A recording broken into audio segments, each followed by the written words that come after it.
Good morning and welcome. If everyone will take a seat once you've gotten your coffee, that would be terrific.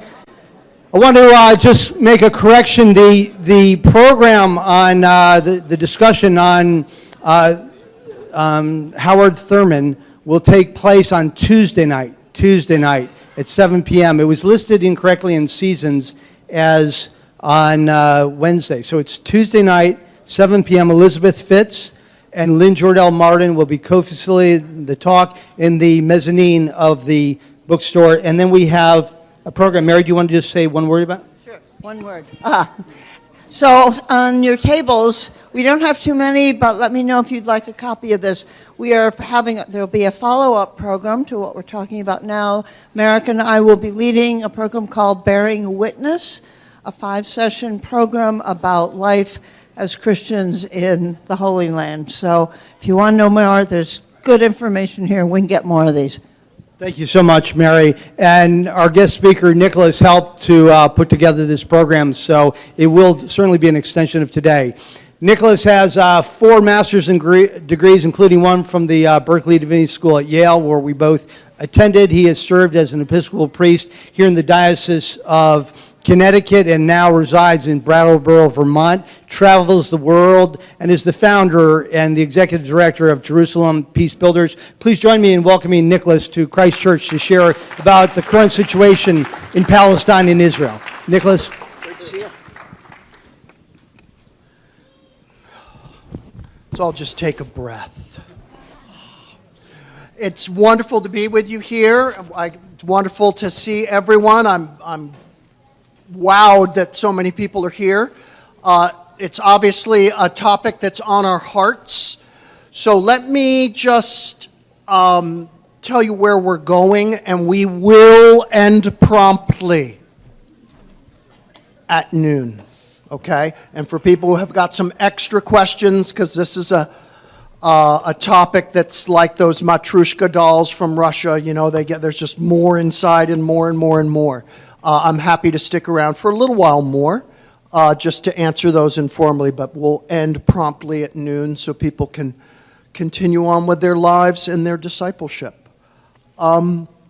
Just quickly, what I'm going to be doing is I'm going to take you through a few things to give you a structure about what Jerusalem Peace Builders is doing. But on that third one, you can see the Vomic-Volkan theory. I'm going to give you a very simple way to understand really the dynamics underneath the Israeli-Palestinian conflict, but also in the Ukraine, in our own country, and dare I say sometimes in our own households, okay? It's around human behavior and identity. It's a very useful tool. I know when I learned it in graduate school, I understood my grandmother so much better than I ever had before. Bless her soul. And then I'm going to open it up for questions, okay? I just want to remind us to have brief questions so that we can get an answer.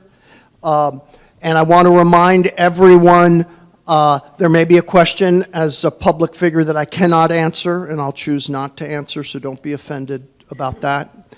And also just want to remind everyone we rightly should be aware of anti-Semitism. As someone with Semitic blood myself, I am sensitive to that. But I also want to remind us that every day in Israel, in every newspaper, government policies are debated, supported, denounced, etc. So if we have some things we want to talk about, let's focus on the Netanyahu government per se, rather than our Jewish sisters and brothers. Okay? With me on that? And the same thing around Arabophobia. I would say the same thing. Okay? So here we are. Thank you, Merrick, for having me. Merrick and I have known each other from when I was the rector at Trinity Church in Southport, way back when. So you can see what we're going to do. I'm just going to share with you briefly about Jerusalem Peace Builders, what we do, the theory, and then we'll go from there.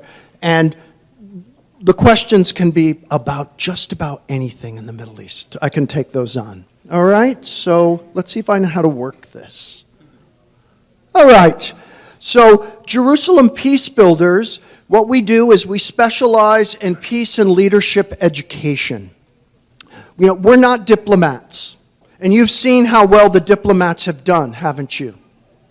We're talking about 80 years of next to nothing, all right? And that's because it's backwards.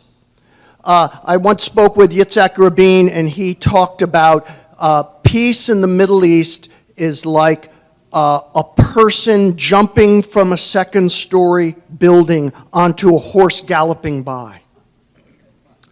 Good luck and yikes, what a landing. Ouch, right? It's wrong. With all due respect to him, it's wrong. You don't want to become a better jumper. You want to change the horse so that it's just waiting for you to get on it, right? And we'll talk about that in a little bit. What we do that's very special for what we do, and you should all know that you've probably heard about different Middle East peace organizations that work with youth. We work with youth and teachers, high school teachers in Israel and Palestine. Is what makes us unique. One of the things is we're not a one-and-done program. We are a multi-year program. So young people work with us for 4 years. So, you know, they do it the first time and they're all excited, and then they go home and it sort of drains out from them, from their family and friends asking them how they wasted their summer. And then each year it gets stronger and stronger. All right? We do the same thing with teachers. We are international and have an interfaith staff. We're down to now to, yes, 2 international peace organizations that work in Israel and Palestine. From a crowded field, we're down to 2. The biggest and the largest, Seeds of Peace, and little old Jerusalem Peace Builders with 5 employees. And our staff are both here in North America, myself and someone in Houston, but Palestinian, Muslim Arab in Jerusalem, and Israeli Jew in Tel Aviv, Sarah Ben Ezra, and then a Palestinian Christian man in Nazareth. You can see our growth there. In 2011, we had 1 program with 11 teens. Both last year in 22 and in 2023, we impacted over 10,000 people. Okay? And we do that with 5 people, not because we're working day and night, because everything we do is a partnership. We don't even own a building or rent an office space. We use other people's spaces, their institutions, their staff, along with our own, to get the leverage. Because, of course, this isn't really about a Western roadmap that we hear a lot about. It's about empowering local people in civil society to create the change themselves. And we're in there with them. And listen, we're super vulnerable. And they can kick us out anytime they want if our game isn't up to the task. And that's a great place for Westerners to be. Great place to be. And it keeps us true, and it also gets us a lot of forgiveness, because guess what? We make mistakes. We make mistakes. Next slide, let's do that quickly. So this is my super poor computer skills here. We're a spherical structure of cross-pollinating partnerships. Imagine all those arrows as if it was a sphere, like a ball. And what helps move this along with very limited funds, we don't really take government funds ever because those come with big strings attached. Everything we do is funded by private individuals and family foundations so that we can keep that autonomy we need to walk that narrow path. And that's a treacherous path when it comes to Israel and Palestine. And but everything we do feeds into everything else. That's part of the magic. So, for example, the young people that come to a summer program invariably get their teachers to invite us to come into their school during the regular year to teach classes there, and then that teacher, she or he, in Israel and Palestine, they tend to be she's, they will join our teacher training program and then refer more students to us, right? So it all feeds itself. Next one is me. So here we are. This is exactly what it is. Here's 3 great grads. That's Hossam right there. Then that's Nadia, and that's Jurius, or George in Arabic. So we've got here multi-year sequential programs, 92% retention, okay? That means when you start in 9th grade, it's 9th, 10th, 11th, 12th grade, 90% of the people you start, 9 out of every 10, are going to be there. And what that allows is friendships. Friendships across lines. I mean, we've even had romances. That's total victory for us. Okay, I'm serious. I mean, I tell them no kissy face during the program, but when you get home, it's all open to you, right? Because that's the ultimate understanding of the other. And the way we do that is with very small numbers of young people. So when you think of summer camp, I know what you're thinking of, that scene of like 100 kids running into the lake with canoes in Maine. I see smiles on some of your faces. That does not get you to create peace. Because in such a big group, you just stick to your own if it's a conflict situation. We have smaller groups, no more than 18, where the pressure on them, the programmatic pressure and structure is such that they sort of enter in back to back and they leave face to face with each other. Again, it's like a chemistry experiment, and we choreograph the curriculum to one point where it's just a boiling point day. It's usually about day 4 into a 12-day program where they go from back to back and then face to face screaming at each other. But the next day, it's like they were in love their whole lives. We do that in schools, in school, and in the summer. Americans love summer, but the heavy lifting is done in school. When we come in and do a class in your school, once a week for a month or 2 months.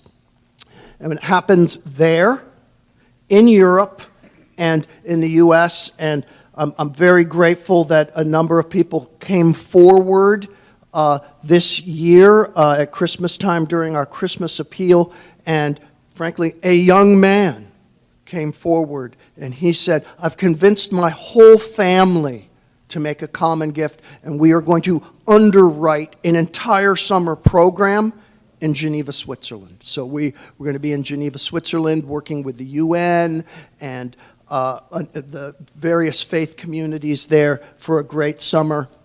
And also we're going to be taking our teachers to Derry, Northern Ireland, where they can benefit from the camp, the Good Friday Accords there as they're playing out. What do we focus on? And this is great stuff for our families.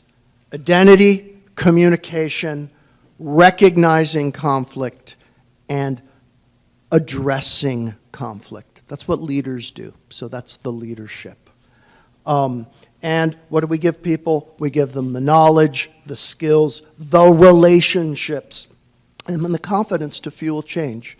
When you live in Israel and Palestine, you are so way outside if you believe in peace. You're just outside. If you're an older person, you can get retribution in your workplace. At school, you can get ostracized. Just today in Reuters, there was a story of a teacher who Israeli Jewish teacher, just questioning the conduct of the Israeli army in Gaza. He was arrested and put into solitary confinement in prison. All right? That is so no bueno, right? And that's the kind of environment it is. It's that tense, that delicate. And so when you're swimming upstream like that, You want to swim with other little fish, right? It's lonely. And so these relationships and friendships are key to this. So here we are with our teachers. We're doing the same thing. Why we love working with the teachers is because, of course, they teach kids. For every teacher we teach and train, they're going to impact 100 kids every year after. So that gives us geometric growth, and that geometric growth, because it's in state schools, allows us to begin to approach systemic impact. That's what you want. That's how you move the needle. And all those good things. I want to take you back to these three beautiful young people. So the tallest one, in this case, they happen to all be Palestinians. The tallest one is the very first Palestinian to be able to work in venture capital in Tel Aviv. Nadia, he's a Palestinian Muslim. They're all Jerusalemites. Nadia, she's Christian, the short blondie there. A scientist, and was involved in that great crush of creating the COVID vaccine in Israel, because they were out front early on that. She was there. Jurius, the young man to the far right, George, works on the Palestinian Supreme Court. He's the clerk to the Chief Justice, okay? This is the kind of young person we're both recruiting and producing. These people move the needle. They move the needle. Okay, so let's take a look at making sense of this. So, can anybody here name some other intractable conflicts besides Israel-Palestine? Just shout it out. Anybody? Okay, Ukraine, Russia, Ireland. Where else? Cyprus. Pakistan, India. Armenia and Azerbaijan. They're out there, okay? There's a lot of them. So, this is a great person. Vahmik Volkan. He's recently died. He's a Turkish Muslim Cypriot. He was a psychiatrist. And because he lived in the middle of like a frozen conflict, he was a great observer. And he began to notice that groups in conflict, what we would call almost a mob, act like individuals. And he had this kind of Shazam eureka moment where he said, I can use psychiatric models and tools on group behavior. Anybody here who went to Psych 101 in college knows you don't do that. You use psychological theories on groups, psychiatric on individuals. So he turned the thing inside out and created this huge breakthrough. If you're going to read one book, because he has like 200 publications. He's been a professor at every major university in the world, all right? He ended his days down at UVA, the university in Virginia. Blind Trust. That's the one. If you're just going to read one, read that. So there's tons of theories around conflict. This, I think, is really the one that gets us somewhere. Okay. Just gave you a little map there to refresh everybody about sort of the locations of Israel and Palestine. So the shorthand for the theory is chosen traumas and chosen glories. And it's a theory of human behavior and really focusing on social identity. Yes, that'll be individual, but it's your group identity. And what I love about this is it's easy to understand and it works. Try it out at home. No joke. Or next time you're reading the paper about Israel-Palestine, lay it on there, all right? And it's that these groups act like individuals and that the behavior is determined primarily by two identity markers. Of all the things you might make you do something, it's two. And those two are your chosen traumas and your chosen glories. Okay? So traumas are those horrible defeats where you've been hurt and betrayed as a people or as an individual, and those chosen glories are those glorious moments, but also victories, as we might call them. And guess which of the two is more influential? Traumas, because we are a sinful and broken people. No joke. It's how the negative somehow has more impact than the positive. And can someone, let's have a little fun here. Can someone name a glory for the United States? Man on the moon. Any others? That's like triumph of science and outdoing the Soviet Union. Anything else? Marshall Plan. Victory in World War II. Okay. Victory over England. That's a while back, but absolutely. No, but they're foundational like that. They're foundational like that. How about some chosen traumas for us? Civil War, and it's becoming more so, curiously. Say, Pearl Harbor. Yep, that's coming back in. That's a good one. It's 9/11, the Vietnam War. The Iranian hostage crisis of 1979. Okay? How about let's have fun now, Israel, what would be a chosen trauma for Israel? The Holocaust, which of course happened before the state of Israel was created, but it is really the Genesis moment for Israel and deeply affects anyone who's Jewish or identifies as Jewish. I mean, in a way, if you grew up as a Gentile, you're just never going to get it. You're just never going to get it. How about a chosen glory? Well, anything else is a chosen trauma for Israel? Babylonian exile. Okay, Babylonian exile, that's in the scripture. That's there. 1973 war, when they fell asleep in the switch then with Golda Meir.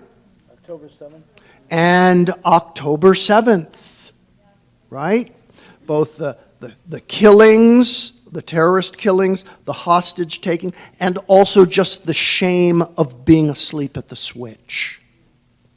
Deep, deep trauma there. That, of course, connects to all the others.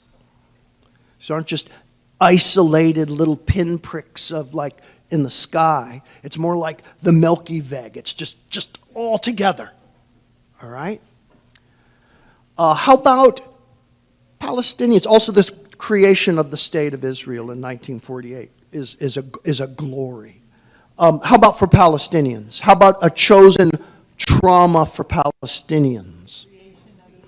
Creation of the state of Israel. So here's an event, two sides of the coin have very different relationships, antagonistic. One is the greatest moment, and the other is the worst moment, right? Anything else? The emergence of Hamas. Yeah. Certainly in the West Bank, the increasing use of violence and terror as political discourse. 67 war, Palestinians were big losers in that. So that would be a trauma, okay? How about, this is going to be harder now. This is like the highest level of difficulty. How about a chosen glory for Palestinians? Don't all scream at once. So it's very hard to find. And you can think about if we need a balance of glories and traumas in our lives as peoples. Imagine not having a glory, what that would do to you as a people. So the one trauma that I was alerted to after some conversations with some Palestinian friends in preparation for today is the success of the First Intifada, which was generally a strike. It was all the businesses closed. People stopped working for their Israeli employers. They said, you know what? We want to see if we can have an impact on Israel's grip in our lives. And they actually did. They actually did. And it was the first time they had felt that they could do something. That's a victory. That's a victory. But we're right to wonder what's going on. So what happens with these? Why do they become part of our identities? They become part of our identities because they tend to be transmitted, these stories of the Holocaust, of the Nakba, of the Civil War, you name it, the victory in 1948, Pearl Harbor. They are transmitted by elders, often grandparents, to young people. Does a 4-year-old have a lot of moral agency? No. You can't do anything about the Holocaust and that evil that took place. You're a little kid. So that story, instead of being a call to action, becomes part of your identity. We're the people who suffered in the Holocaust. Or we're the people who suffered from the Nakba.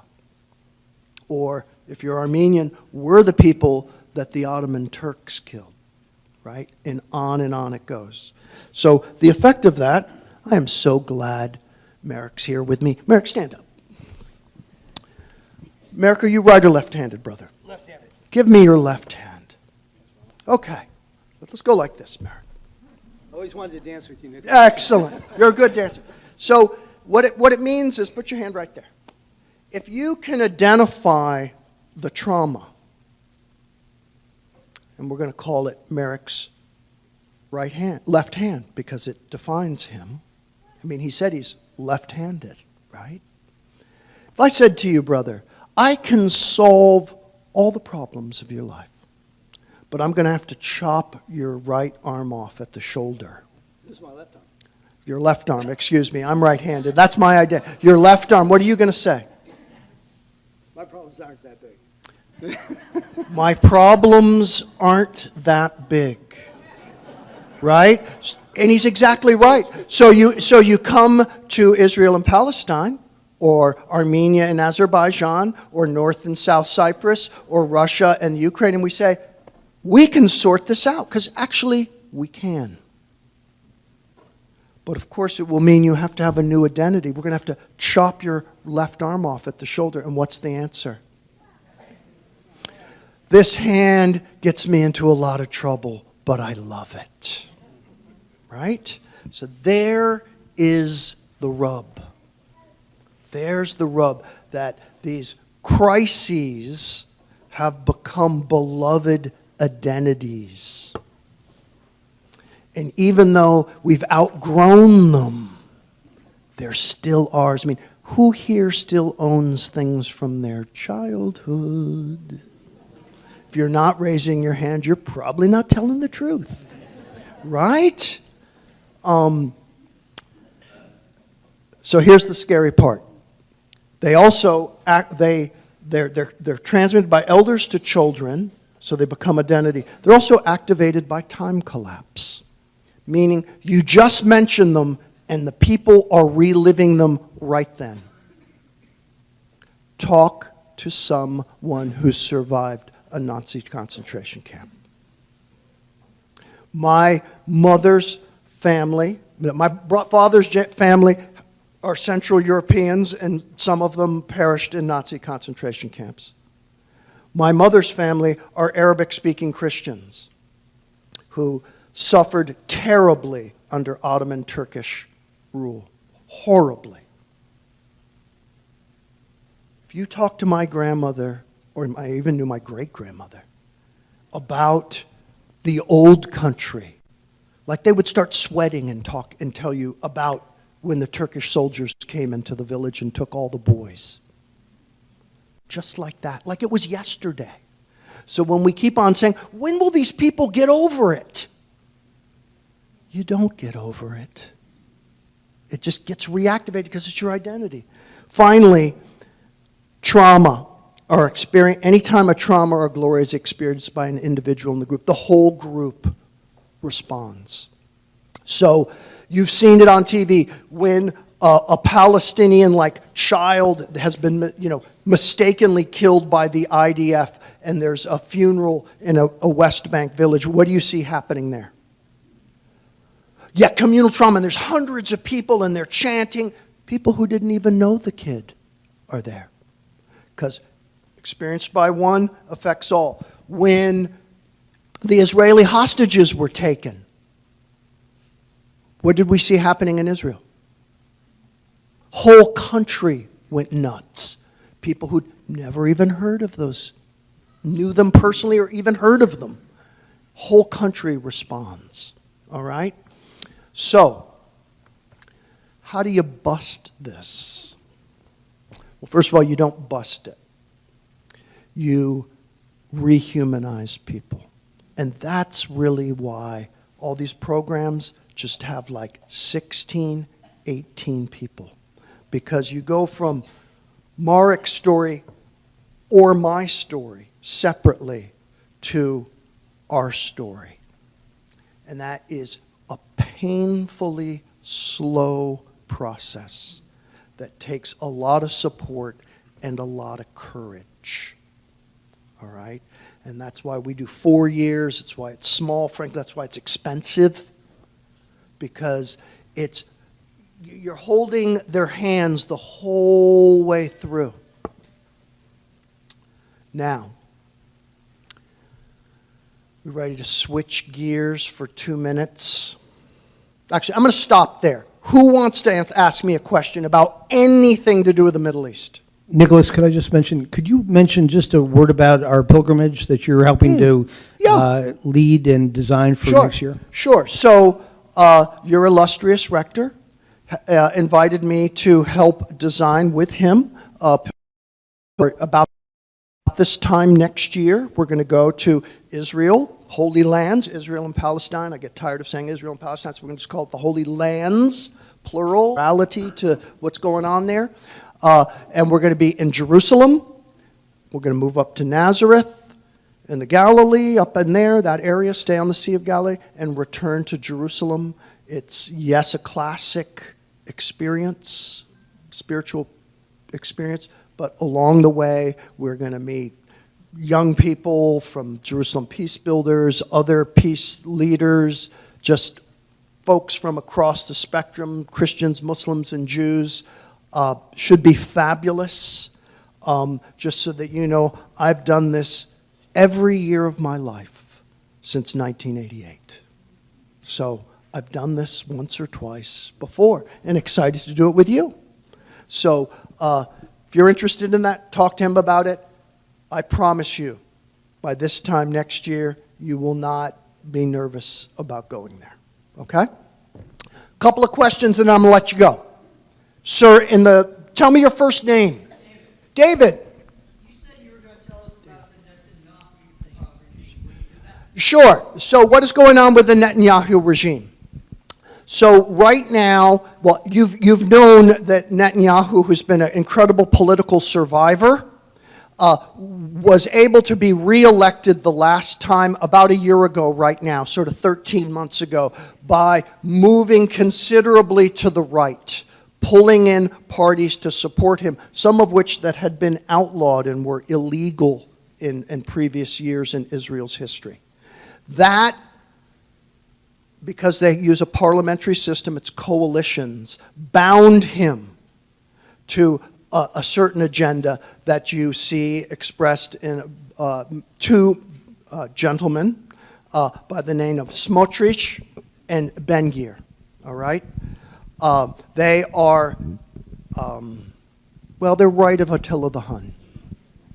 all right? And they have successfully kept him hostage between their votes and his ambition.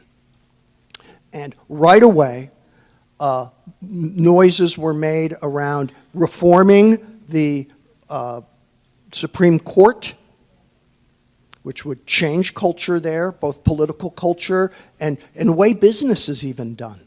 I mean, the whole spectrum. They're also all of them up for indictment. And it would get them off the hook. It's a funny thing about politicians and indictments, isn't it? So, the next thing they began to do immediately was put a lot of pressure on the West Bank. And I think you can very soundly argue that all the attention that they were putting on land seizures and dispossessions in the West Bank focused their eyes here, instead of here.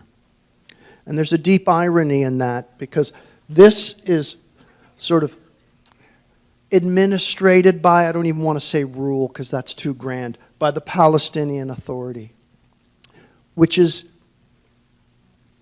a collaborator with Israel and the United States. They pose no threat. Their existence is to police the West Bank so that it is largely friendly to Israel.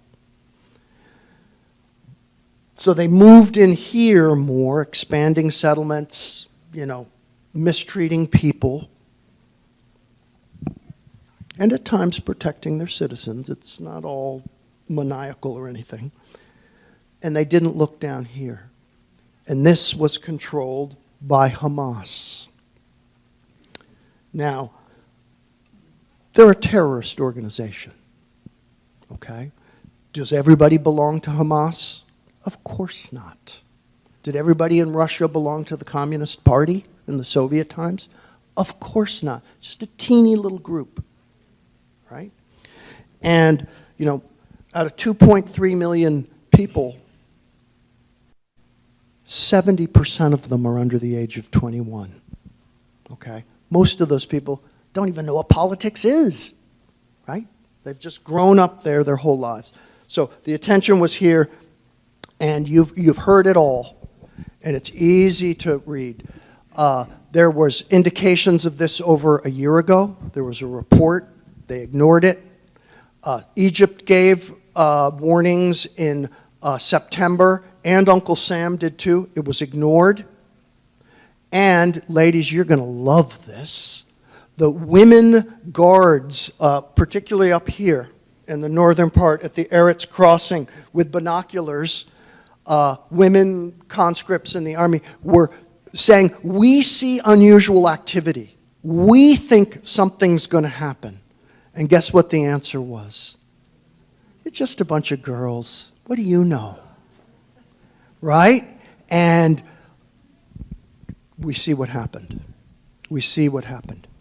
So we can go on. Where do I think this goes? I think the war grinds on until Netanyahu is ejected by his own people. I don't think any country, including our own, has the moral will to slow it down. Sir, introduce yourself by your first name. Sure. Timothy is my first name. Timothy. And first of all, I just want to thank you for being here, and I think this is so important for the community and would be very helpful in many places, including our very elite college campuses. So you should go on a tour, Nick. So I would praise you. I thought you were my friend, Tim. All right. But I do have a question, sort of, now that you've brought up Netanyahu. My cousins grew up in northern Lebanon. You referenced that in your sermon. And the impulse, the actual part of Lebanon that was being influenced and led to all this craziness and civil war was the Syrian influence over Lebanon. Mm-hmm. If you look at the geopolitical sphere of the Middle East, one would say that it's really not that the Palestinians, or specifically even Hamas, wanted to come over on October 7th, and they were told to by Iranians or others with financial support that they don't have from other places. So my question to you is, when you're doing the Jerusalem Peace Builders, how do you impart on the young people that standing up to Netanyahu and standing up to those who are being influenced by others in the region that aren't really thinking of their best interests, how do you sort of lead them in that direction? Sure. It's a great question. So it's really about resilience, Tim. How do you have moral resilience? Many people in this room would also put together with that spiritual resilience. And how we do that is starting from the beginning, but in increasing doses, we put them first in dialogue with each other. And we, of course, get to pick the dialogue question. It'll be a hard question. And they hear each other. And then what we do after that is we use movies, believe it or not, movies that are really triggering. And they are screaming at each other, right? And then after they stop screaming, since after they get some of it out, we're able to very carefully, with trained dialogue facilitators, this is not me, by the way, this is people who are top-notch at this, take them through both listening to each other, but then saying, about what would you do and how do you stop that, all right? And that's a gradual, sort of like coats of paint on a wall, right? It doesn't all happen the first year or the second year. It keeps on going, and then in the end, and this is the harder part, is what can we do when we go home as a group to make a public stand against this kind of extremism? So that's the process. It's gradual, it's group, and it's aimed at that moral self. Because one of the things we love about teenagers and why there's more teen camps than adult camps, and it isn't because we want to do something else with our summer than look after them, is because young people in their teenage years are looking for the answers for the deepest, most important questions.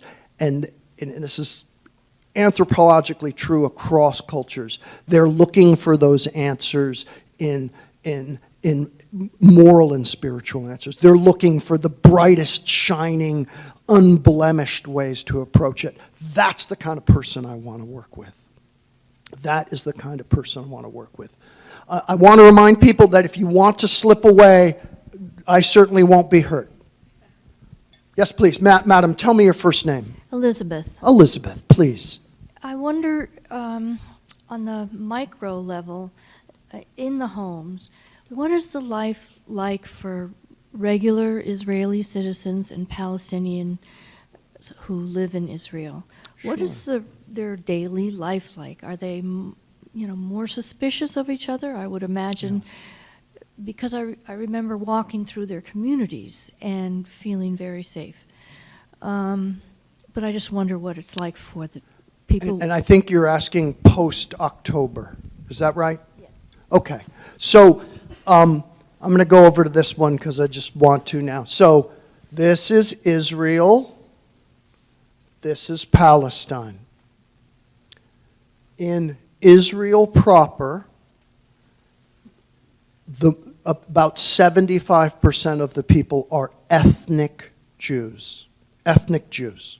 Not all of them are practicing religiously. Actually, in fact, very few are, but they are ethnic Jews. 25% are Arabs. Now, not every Jew is the same, meaning they practice different kinds of Judaism, but they also come from other parts of the world. A Brazilian Jew and a Moroccan Jew are different folks, or Jews from India. And there's even Jews from China. They're different. Something that got kind of lost in the early ideas. And what people do is they live in their own little quilt-worked communities. Okay? So that idea of the Middle East as a mosaic is a really important one. People live next to each other, but they don't mix so much. And in that mosaic are Arab communities too. And not just Arab, generic Arab, because there's different kinds of Arabs. Christian Arabs, my mother was one, but also Muslim Arabs, Sunni Muslim Arabs, Druze Arabs, which is the fourth Abrahamic religion. There's even Baha'i there, and there's even one Alawi village, a kind of Shia Islam, right there in Israel. Gajar, as it's called. I've been there. They live separate. So what's happened since the war is that separateness has become much more walled emotionally. So people are suspicious, they're fearful, they're angry. I mentioned the teacher being arrested. People have been on Facebook, whatever your background, you can be questioned by the police. They're reading people's Facebook posts, all right?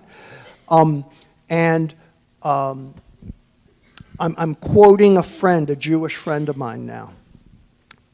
So I have to check in with people like a friend does, right, in difficult times. And she said, she calls me Father Nicholas. She goes, Father Nicholas, it's just the hate show. It's the hate show on the news. No matter what station you turn to, whatever the language, it's the hate show. Violence and the hate show. What's that about? It's about, it's those identity markers, right? We've been traumatized, whichever you are. Hey, we're the people that others persecute, right? There it is, activated, right? And so right now, it's tough. Now, the next logical question is, where does that leave Jerusalem Peace Builders? So remember that 92% retention rate? Hallelujah. What we found is that for our young people, we lost about 15% of them. They were just screaming and yelling and feeling so hurt and angry. They're like, you know what? I'm out. I'm out. And yet, we've got enough for 3 summer programs this year. Okay? The max we'd ever do is 4, but we're at 3. All right? With the adults, the teachers, we do this elite teacher training program. 1 dropout. 1. The teachers, maybe the more strategic asset in our program, have said, this is the only group I can talk to about this. Express sympathy for my friends, question my own side's motives, get some feedback, cry, laugh. It's the only group we have. That's how tight the walls are there. And so that program we're going to do in Derry, we have 1 in Cambridge, England, for the tip-top level folks. They get a diploma from Cambridge University, St. Catherine's College. They love diplomas.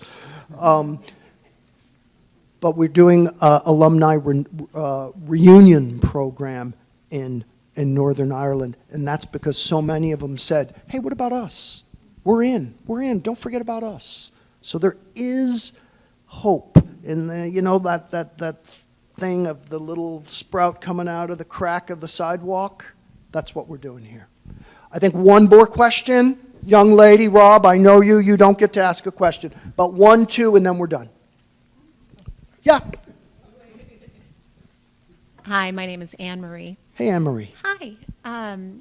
As a leader in this organization and as an organization as a whole, how do you personally and how do you organizationally avoid the political?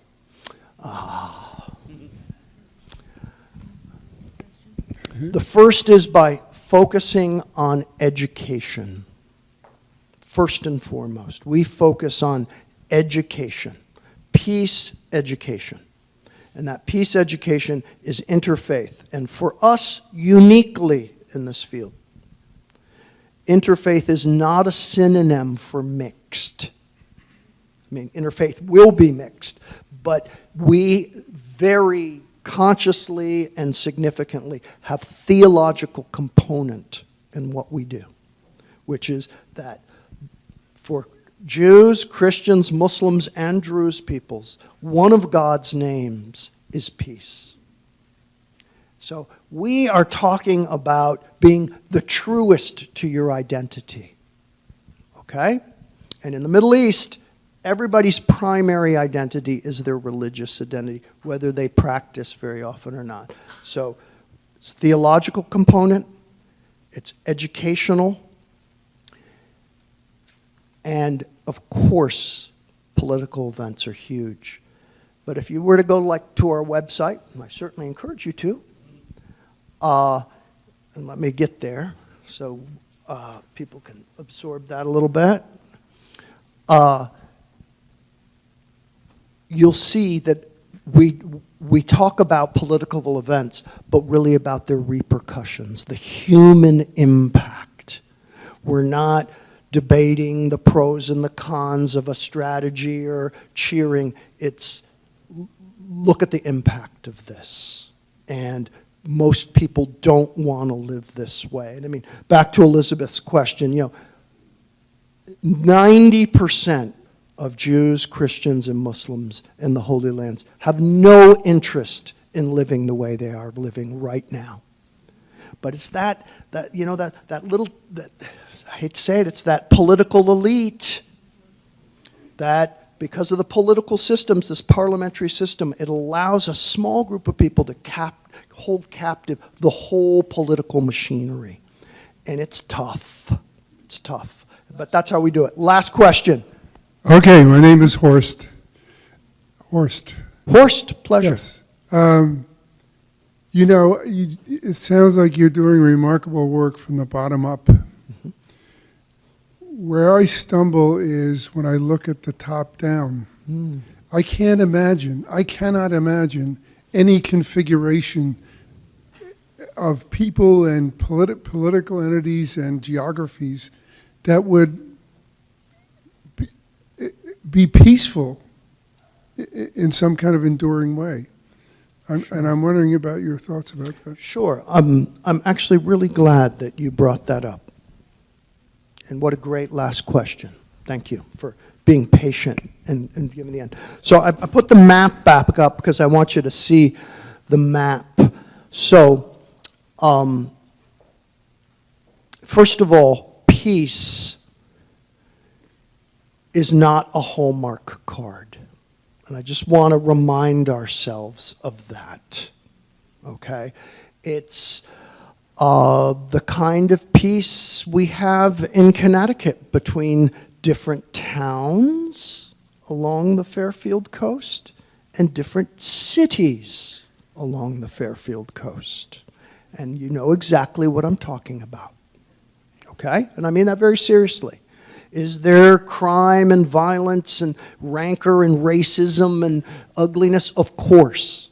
But is there outright warfare? No, there's not. In Northern Ireland, the Camp David, of course, I went up there for a week to check it all out, and because we're going to put some programs there. If you think Northern Ireland is all sorted out with the Good Friday Accords, go back and look again. They are in the middle of this. Every person you talk to, like the lady giving you a cup of coffee, wants to talk to you about how they're mistreating Protestants or mistreating Catholics or their cousin or their neighbor. They're in the thick of it. But one of the men told me, he goes, we've learned that if you disagree, you don't have to kill each other. That's the kind of peace we're talking about, okay? And a good lesson for our own nation, right? Just because we disagree does not mean we have to kill each other. So that's the peace we're aiming for. It will be transitional, okay? The one maybe the one good thing that might come out of what's happening in Gaza, and there is incredible, sickening pain and death and nightmare now from the first day to today's casualties and everything in between. And I really mean that. And if you don't feel sick about it, you should. Okay? You really should.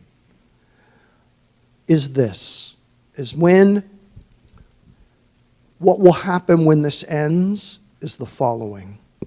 Netanyahu goes, Smotrich goes, Ben-Gvir goes, all the military generals go, because they missed this, and also have done a really horrible job with the war, all right? The intelligence, Israeli intelligence people, all go, because they really missed this. The Hamas leadership will probably be assassinated and killed, gone. And one of my least favorite characters, Abu Mazen, who's the president of the Palestinian Authority, you've seen him, he's just bloated, he's like Jabba the Hutt or something. He will go. Which means we've got a pretty much clear slate. Now, here's the big if. If Uncle Sam can get over his ADD and stay focused on this, we can engineer a transition of leadership that will be stage one to the kind of peace we're talking about. Now, you might be saying, who is that? Okay? It's probably for the Prime Minister of Israel, the gentleman who's now the head of their War Department, the Ministry of Defense, they call it. For Gaza, they're going to bring in two people. The gent who's out in the United Arab Emirates, who is in fact Gazan, but he's a Palestinian Authority. They're going to bring him back and bring the head of security over from the Palestinian Authority. Calm them down. I'll give you the names afterwards. You're not going to remember them now. They're going to calm it down. And then after they get rid of Abu Mazen, the number 2 will become number 1. I think his last name is Ibrahimi. Actually an exceptional fellow. And then the head of, like the ideological head of the Palestinian Authority, who's sort of an elder, will be here. So these two things will start again and be united in concert with this. That's what we're hoping for. And how do I know it's a really good idea? Because Netanyahu's been screaming like holy hell about it. Seriously, that's your clue. It's good, right? Because it will change things. I want to thank you for being here. Thank you, Nicholas. Great morning. Thank you all for your attention. Hope this was very helpful to you, and we hope to have you come back, and we look forward to our pilgrimage next year. God bless you. Absolutely, thank you. Sure,